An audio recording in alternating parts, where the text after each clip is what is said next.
सुख सागर, चौथा स्कंद, 8वां अध्याय। इस अध्याय में आज हम पढ़ेंगे सती का हिमाचल के यहाँ पार्वती नाम से उत्पन्न होना और तप करके वरदान पाना, तत्पश्चात महादेव जी के साथ विवाह आदि का वर्णन।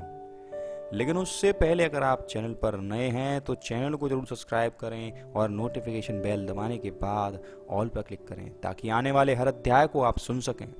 और हाँ, अगर आपने बाकी के अध्याय नहीं देखे हैं तो सभी अध्यायों की प्लेलिस्ट की लिंक डिस्क्रिप्शन में दी गई है, वहां से जाकर आप देख सकते हैं। तो चलिए इस अध्याय को आरंभ करते हैं। मैत्रेय जी कहने लगे, हे विदुर जी, जिस तरह सती का हिमाचल के यहाँ पार्वती रूप में पुनर्जन्म लेकर शिवजी के साथ विवाह हुआ, अब मैं उस कथा का वर्णन करता हूँ। दक्ष के यज्ञ में देह त्याग करते समय सती ने अपने हृदय में महादेव जी के चरणाविंदों का स्मरण करते हुए यह प्रण कर लिया था कि यद्यपि मेरा कहीं भी दूसरा जन्म होगा तो मैं उस जन्म में शिवजी की ही सेवा करूंगी, एक पल के लिए भी उनका साथ नहीं त्यागूंगी।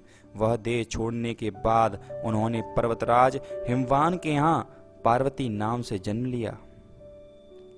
जब वे विवाह के योग्य हुई तब हिमवान ने उनसे पूछा, हे पुत्री, मैं तेरा विवाह कहाँ करूं? पार्वती को अपने पहले जन्म का सब वृत्तांत याद था, इसलिए वे पिता से बोली, हे पितामह, आप मेरा विवाह महादेव जी के साथ कर दीजिए। यह सुनकर हिमाचल ने पार्वती से जब यह कहा कि महादेव जी तो सब देवताओं के स्वामी हैं, वे मेरी पुत्री को कैसे स्वीकार करेंगे? तब पार्वती जी ने उत्तर देते हुए कहा, यदि उन्होंने मुझे अंगीकार नहीं किया तो वन में जाकर उनके निमित्त तप करके मैं अपनी देह पुनः त्याग दूंगी। यह कहकर पार्वती जी ने वन में जाकर तपस्या करना आरंभ कर दिया। जब तपस्या करते करते बहुत दिन हो गए तब एक दिन नारद जी शिवजी के प्रति पार्वती के प्रेम की परीक्षा लेने के निमित्त उनके पास आए और पूछने लगे, हे पर्वतराज पुत्री, तुम किस लिए यहाँ कठोर तपस्या कर रही हो?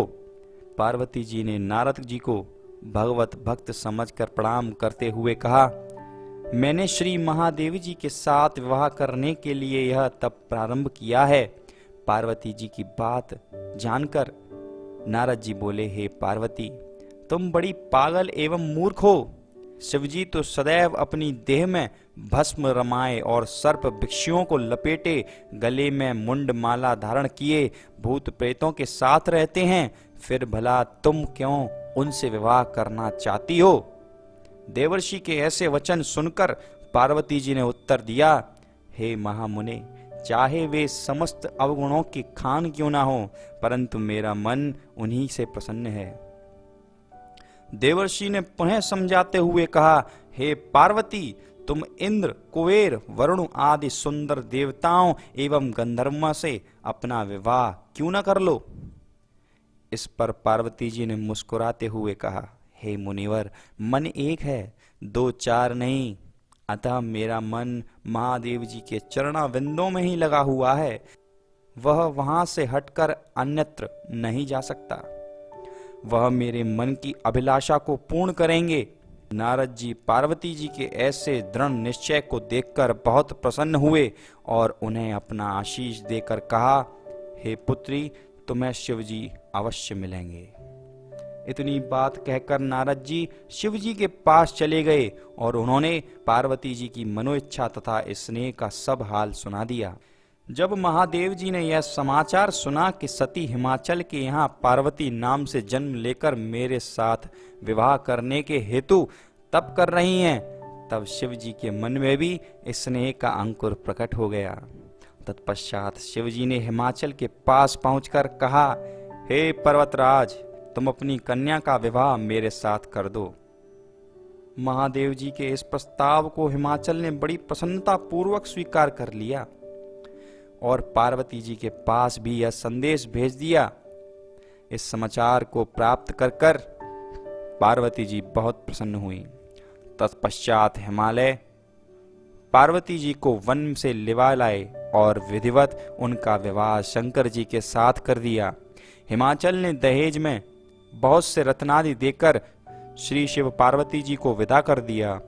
तब से पार्वती जी ने एक क्षण के लिए भी अविनाशी श्री महादेव जी से अलग नहीं होती हैं। और इसी प्रकार यहाँ पर 8वां अध्याय समाप्त होता है। लेकिन अगर आप चैनल पर नए हैं तो चैनल को जरूर सब्सक्राइब करें और नोटिफिकेशन बेल दबाने के बाद ऑल पर क्लिक करें, ताकि आने वाले अध्याय को आप सुन सकें। और हाँ, हमारे चैनल पर आप नारी अंक कल्याण के अध्यायों को भी देख सकते हैं। उनके लिंक भी डिस्क्रिप्शन में दिए गए हैं, वहां से जाकर आप देख सकते हैं।